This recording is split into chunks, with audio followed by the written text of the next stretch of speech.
Bismillahirrahmanirrahim. Assalamualaikum. My name is Ali Raza and welcome to Pen Gravity. इस lecture के अंदर हम लोग डिस्कस करेंगे जो हमारा टुडे डॉन न्यूज़पेपर है उसके एडिटोरियल्स का analysis with practice question and today is 9th अप्रैल 2025. ये रहा बेटा जो आपका टुडे डॉन न्यूज़पेपर है उसके एडिटोरियल्स और ओपिनियंस वाला पेज। और इस लेक्चर के अंदर मैं डिस्कस करूंगा आपके साथ ये तीनों के तीनों जो एडिटोरियल्स हैं। ठीक हो गया। बाकी जो दूसरा सेक्शन बनता है the very much important section जो है वो है ओपिनियंस। इसके अंदर 4 ओपिनियंस जो हैं वो डेली बेसिस पर डिस्कस किए जाते हैं। ठीक है। और इस लेक्चर को सुनने के लिए ये फोकल पर्सन का नंबर है, आप इससे राब्ता कर सकते हैं, रजिस्ट्रेशन अपनी करवा सकते हैं। ठीक है। बाकी जी टुडे क्वेश्चन जो है वो क्या है? Today question simple, which international agency supervised Indus basin treaty 1960 between Pakistan and India. ये जो इंडस वाटर ट्रीटी कह लें, इंडस बेसिन ट्रीटी कह लें, ये जो मुआहदा करवाया था किस इंटरनेशनल एजेंसी ने करवाया था? तो इन चारों में से जो राइट आंसर है उसका आपने रिप्लाई देना है कमेंट सेक्शन के अंदर। ठीक हो गया। और बाकी ये 2024 के सारे लेक्चर्स रिकॉर्डेड हैं, आप इनको सुने। 2025 के भी मौजूद हैं। ऐसे राइटिंग प्रैक्टिस कंटिन्यू है, इसको भी आप लोग ज्वाइन कर सकते हैं। हेल्प कहाँ करेगा? 3rd अप्रैल का लेक्चर सुने, सारा डिटेल में मैंने बताया हुआ है, दोबारा से नहीं बताएंगे। ये करंट ग्लोबल इश्यूज हैं, ये करंट नेशनल इश्यूज है। लेक्चर का पीडीएफ डिस्क्रिप्शन के अंदर मौजूद है, चैप्टराइजेशन भी कर दी गई है। तो ओपिनियंस के लिए रजिस्ट्रेशन और बाकी एडिटोरियल्स हम लोग डिस्कस करते हैं। फॉलोइंग थ्रू, इसके अंदर बात होगी टेररिज्म की और बलूचिस्तान, लेकिन एक नए अंदाज। बाकी आज का जो ओपिनियन थे, बल्कि 2 ओपिनियन थे जो हम लोगों ने डिटेल में डिस्कस किए, पाकिस्तान के इंटरनल और एक्सटर्नल जो पाकिस्तान को चैलेंजेस हैं उसके अंदर। बाकी इसके अंदर क्या है? इसके अंदर राइटर यही डिस्कस करता है कि बलूचिस्तान के अंदर जो एक वेव ऑफ टेररिज्म चल रही है उसको लेकर, ये बलूचिस्तान का मैप है, आपने इसको देख लेना है। उसको लेकर वो कहता है कि गवर्नमेंट ने कुछ एक्शंस लिए, यानी कि बलूचिस्तान के लोग जो हैं वो प्रोटेस्ट कर रहे हैं, गवर्नमेंट के अगेंस्ट जो है वो प्रोटेस्ट कर रहे हैं और कह रहे हैं कि हमारे यहाँ पर ह्यूमन राइट्स की वायलेशंस जो है वो स्टेट की तरफ से हो रही है। ठीक है। और गवर्नमेंट जो भी प्रोटेस्ट करने वाले हैं उनकी बात पर तवज्जो नहीं फरमा रही बहरहाल। तो कर क्या रही है गवर्नमेंट? गवर्नमेंट ने एक फैसला किया है कि वो एक निफ्टक बनाएगी। निफ्टक क्या है? एक नया अदारा, national intelligence fusion and threat assessment centre बनाएगी जो वर्क करेगा under national counter terrorism authority के। यानी कि गवर्नमेंट ये कर रही है टेररिज्म, तो ये एक बनाएंगे वो सेंटर जो नेक्टा के अंडर काम करेगा। लेकिन राइटर कहता है बड़ी अच्छी चीज है, लेकिन पेपर के ऊपर। क्यों ऐसे कहा वो बाद में बताता हूं। फिर वो कहता है नेफ्टक के साथ साथ पैक्टक भी बनाया है, यानी कि प्रोविंशियल लेवल के ऊपर कौन होगा? Provincial intelligence fusion and threat assessment centre बनाया जाए। अच्छी, यानी कि वो कहता है कि अटेम्प्ट है ताकि हम जो है फेडरल गवर्नमेंट और प्रोविंशियल गवर्नमेंट्स को आपस में एक लाइन के ऊपर, एक पेज के ऊपर स्ट्रीमलाइन करें, ताकि जिसके पास भी जो भी इंफॉर्मेशन आए टेररिज्म को लेकर वो एक दूसरे के साथ जो है वो शेयर करें। ठीक है। अच्छा, अब राइटर आगे क्या कहता है? राइटर कहता है, असल में राइटर ये कहता है कि इस तरह के काम करने से कुछ नहीं, जो रूट काजेज है ना टेररिज्म की, जब तक आप उनको जो है ना हैंडल नहीं करते, उनको खत्म नहीं करते, उनको आप चेकआउट नहीं। तो राइटर कहता है इस तरह के काम आपने पहले भी कर चुके हैं, जैसे नेशनल इंटरनल सिक्योरिटी पॉलिसी आपने 2018 से 23 तक बनाई, जिसके अंदर आपने नॉन किनेटिक मेजर्स का कहा गया था कि हम वो लेंगे। अब नॉन किनेटिक मेजर जिसमें ऑपरेशंस नहीं होंगे, जोर आजमाई नहीं होगा, प्यार मोहब्बत से काम किया जाएगा, लोगों को पॉलिटिकल राइट्स दिए जाएंगे, लोगों की इकोनॉमी को बेहतर किया जाएगा, अच्छा पैकेज दिया जाएगा, हेल्थ एजुकेशन की फैसिलिटीज दी जाएंगी। तो ये काम आपने कहा था, लेकिन इसको कभी इंप्लीमेंट ही नहीं किया। तो कहते हैं इस तरह के काम आप पहले भी पेपर के ऊपर बड़े प्यारे प्यारे आप डिजाइन कर लेते हैं, लेकिन इंप्लीमेंट आप कोई नहीं करते। ठीक है ना। तो यही रिजल्ट है कि अभी हमें दोबारा एक वेव ऑफ मिलिटेंट वायलेंस हमारे सामने आई है और पाकिस्तान की आर्मी को दोबारा से अब मुख्तलिफ किस्म के ऑपरेशन करने पड़े। आगे वो कहता है दूसरे फेज में कहता है कि देखें जो रूट काजेज है ना, जब तक आप उनको नहीं ना टैकल करेंगे, उनको नहीं ना करेंगे, देखो जो मर्जी पॉलिसियां बनाते रहें कुछ नहीं। हाँ, अगर आप कोई पॉलिसी बनाते हैं तो उसको एग्जीक्यूट भी करें, उसको प्रैक्टिकली इंप्लीमेंट भी करें। मतलब ये है कि नेक्टा को, जो कि नेशनल काउंटर टेररिज्म अथॉरिटी है, उसको फंक्शनल करें। ठीक है ना, उसको कैसे फंक्शनल कर सकता है, उसको आप फंडिंग दें, उसको मजबूत करें, पैसे खर्च करें, काउंटर टेररिज्म डिपार्टमेंट जो आपने बनाए हैं उनके ऊपर आप वर्किंग करें, उन लोगों को ट्रेनिंग करवाएं, उनको बेसिक फैसिलिटीज दें। तो आप नई नई चीजें बनाई जा रही हैं, पुरानी चीजों का वही पूरे का बुरा हाल है। जिस तरीके से एग्जाम्पल है, और ये सिर्फ एक काम में नहीं, बाकी एग्जाम्पल में कि नई नई यूनिवर्सिटीज का कहे जा रहे हैं बनाते हैं, पुरानी यूनिवर्सिटीज को फंड नहीं मिल रहे। तो यही पाकिस्तान की प्रॉब्लम है कि नई नई चीजें बनाई जाती हैं, ठीक है ना, और पिछली जो है उनकी जरूरियात आप पूरी नहीं कर पा रहे, उनको आप प्रॉपरली फंक्शनल नहीं कर पा रहे। तो यही चीज वो यहां पर कह रहा है कि नेक्टा जो है उसको तो आप फंडिंग नहीं कर रहे प्रॉपरली, लेकिन आप आगे नई नई चीजें बना रहे हैं। एंड नेक्स्ट बात वो ये करता है कि एक तो बता दिया उसने आपको, काउंटर टेररिज्म के अंदर जो डिपार्टमेंट्स ऑलरेडी मौजूद हैं उनको बेहतर किया जाए, उनकी फंडिंग दी जाए, उनके जो लोग हैं उनको ट्रेन किया जाए, ना कि नए नए बनाए जाए। ठीक हो गया। दूसरी वो बात करता है कि जब आप प्रायोरिटीज रिफॉर्म्स करते हैं तो आपके पास प्रायोरिटीज होनी चाहिए, यानी कि वो वाले इलाके जो एक लंबे अरसे से मुश्किलात का शिकार हैं, जहां पर गुर्बत है, मार्जिनलाइजेशन है, यानी कि वो पीछे रह गए हैं, सिक्योरिटी ऑपरेशन जो है डिवोर्ड ऑफ पॉलिटिकल विल, यानी कि जैसे बलूचिस्तान के इलाकों में क्या है, पॉवर्टी बहुत ज्यादा है, लोग जो हैं वो थोड़े बैकवर्ड हैं, और बैकवर्ड सिंपल इस वजह से है कि जब उनको सहूलतें ही नहीं आप लोग दे रहे तो उनके लाइफ स्टैंडर्ड कैसे आप, तो उनके ऊपर तवज्जो करें। Counterterrorism is not about hardware and coordination cells. It's about political resolve, long-term investment in effective communities implement. वही बात है कि बलूचिस्तान के अंदर, जैसे कि मैं अक्सर भी डिस्कस करता हूं, कि वहां के लोग नाराज हैं बेसिकली, और नाराज होने की सिर्फ बड़ी वजह है कि उनके ह्यूमन राइट्स की वायलेशन। एंड सेकंड वन, उनको आपने सोशो इकोनॉमिकली जो है मजबूत नहीं होने दिया, उनकी फंडिंग नहीं उनको आप तो प्रॉपरली। ठीक है, तो उस नाराजगी को दूर कैसे करना है, नाराजगी ऐसे ही दूर होगी ना कि उनके राइट्स की वायलेशन जो है वो बंद कर दी जाए, वहां के लोगों को इंसाफ दिया जाए। तो इस तरीके से आप लोग फिर क्या कर सकते हैं, उनको अपने साथ अटैच कर सकते हैं। अदरवाइज जो फिर मिलिटेंट्स हैं उनको अपने पर्सनल मफादात के लिए इस्तेमाल करेंगे, पाकिस्तान के अगेंस्ट इस्तेमाल करेंगे। तो अब इसको कंक्लूड कर देते हैं और पेपर की तरफ ले जाते हैं। तो पेपर की तरफ ये है कि टेररिज्म की डिफरेंट काजेज हैं and one of them state का रवैया, कि वहां के लोगों के जो ह्यूमन राइट्स की वायलेशंस हो रही हैं वो उनको क्या कर रहे हैं, स्टेट और सिटीजन्स के दरमियान एक ट्रस्ट गैप पैदा कर रहे हैं। उसी ट्रस्ट गैप को, उसी स्पेस को मिलिटेंट इस्तेमाल करते हैं। तो ये चीज नहीं होनी चाहिए। पाकिस्तान की जो स्टेट है वो ह्यूमन राइट्स की वायलेशंस बंद करे, मिस यूज ऑफ पावर बंद करे, तो काफी हद तक हम लोग टेररिज्म को खत्म भी कर सकते हैं। ठीक है, तो इस तरीके से आप ये डाटा इस्तेमाल कर सकते हैं। नेक्स्ट है जी आपकी रोब रेबिलियन। अब ये क्या है, ये है जी जनाब अली रिजल्ट है। अगर इसके अंदर तो डाटा उन्होंने नहीं लिखा, लेकिन आपको बता देता हूं, 26 जो कॉन्स्टिट्यूशनल अमेंडमेंट थी ना, उसका रिजल्ट है ये।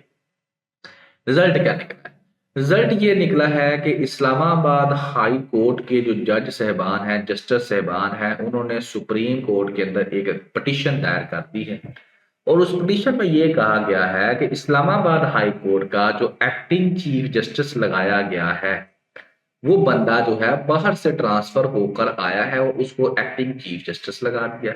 जो ऑलरेडी इस्लामाबाद हाई कोर्ट के अंदर जस्टिस साहबान हैं उससे सीनियर है, लेकिन इसके बावजूद उनमें से किसी बंदे को ये नहीं लगाया गया। एक चीज तो ये, दूसरी चीज ये कही गई कि ये जो एक्टिंग चीफ जस्टिस साहब हैं, ये एक केस जो है जिसको चाहते हैं बगैर पूछे एक बेंच से केस को उठाते हैं और दूसरे बेंच में ट्रांसफर कर देते हैं।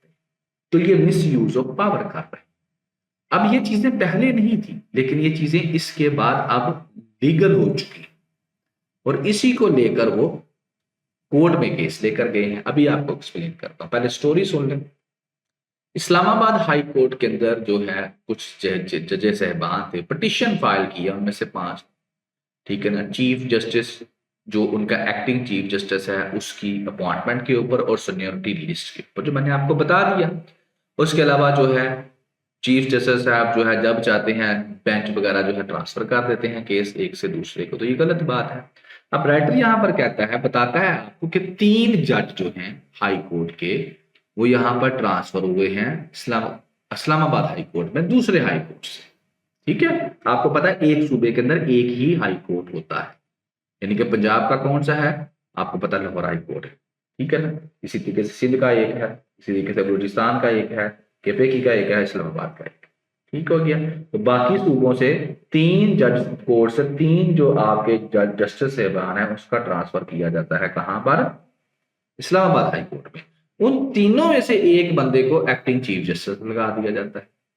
हालांकि वहां पर पहले से कई जज मौजूद थे, ठीक है ना, जो उनसे सीनियर थे और वहां पर काम भी कर रहे थे, लेकिन उनमें से किसी को चीफ जस्टिस नहीं लगाया गया। तो इस चीज को लेकर इस्लामाबाद हाई कोर्ट के जो जस्टिस साहबान हैं उन्होंने चैलेंज किया है कि ये चीज गलत है, सीनियोरिटी लिस्ट क्या होती है कोई पता नहीं है क्या हो रहा है। स्टोरी समझ आ गई। अब आपको मैं असल हकीकत समझा।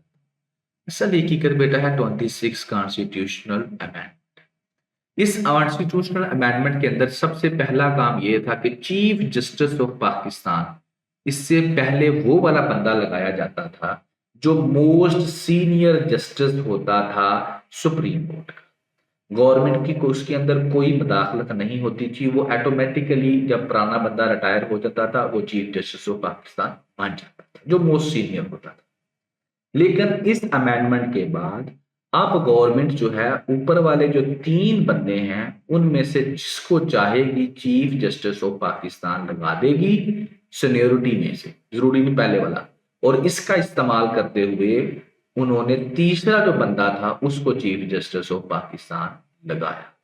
एक चीज तो ये। दूसरी चीज जनाबी अली, इस अमेंडमेंट के बाद जो हाई कोर्ट के जस्टिस साहबान हैं उनके ट्रांसफर और तबादले हो सकते हैं एक जगह से दूसरी जगह। और ये इसलिए हो सकते हैं कि अब एग्जेक्टिव वाले इनको पूछेंगे कि तुम लोगों ने क्या परफॉर्म किया। अगर आपकी परफॉर्मेंस अच्छी नहीं है तो जिस तरीके से ब्यूरोक्रेसी के अंदर आपका ताल्लुक नहीं है, आपकी परफॉर्मेंस अच्छी नहीं है, कोई भी बहाना डालकर आपको दूर दराज इलाकों में ट्रांसफर कर दिया जाता है, इसी तरीके से जस्टिस साहबान का ट्रांसफर भी हो सकता है। इससे पहले नहीं ये चीज होती थी। ठीक है, उसके बाद आगे बेंचेस बनाने की बात की जाए तो उसके अंदर भी एग्जेक्टिव जो थी उसकी टांग फंसी पड़ी। तो ये सारा इस वजह से हुआ है कि जुडिशरीज की पावर जो है अब किसके पास चली गई, एग्जेक्टिव के पास। एंड बीइंग अ पाकिस्तानी हम लोग सारे जानते हैं कि कोई भी टॉप की सीट हो, बेशक वो जुडिशरी से तल्लक हो, बेशक एग्जेक्टिव से तल्लक हो, किसी भी गवर्नमेंट डिपार्टमेंट से तल्लक हो, जो होती हैं आपकी कमांडिंग सीटें होती हैं वो ज्यादातर रेफरेंस के ऊपर अलॉट की जाती हैं या फिर किसी पर्सनल बेनिफिट्स के लिए अलॉट की जाती है, नॉट ऑन। ठीक है, तो ये चीजें हो रही हैं और ये चीजें पाकिस्तान की जो डेमोक्रेसी है उसको भी नुकसान पहुंचाएंगी, ह्यूमन राइट्स को भी नुकसान पहुंचाएंगी, रूल ऑफ लॉ को भी नुकसान पहुंचाएंगी, लेकिन हो रहा। Next, fearing birth. इसके अंदर क्रक्स ये है कि आपकी जो वर्ल्ड हेल्थ ऑर्गेनाइजेशन है,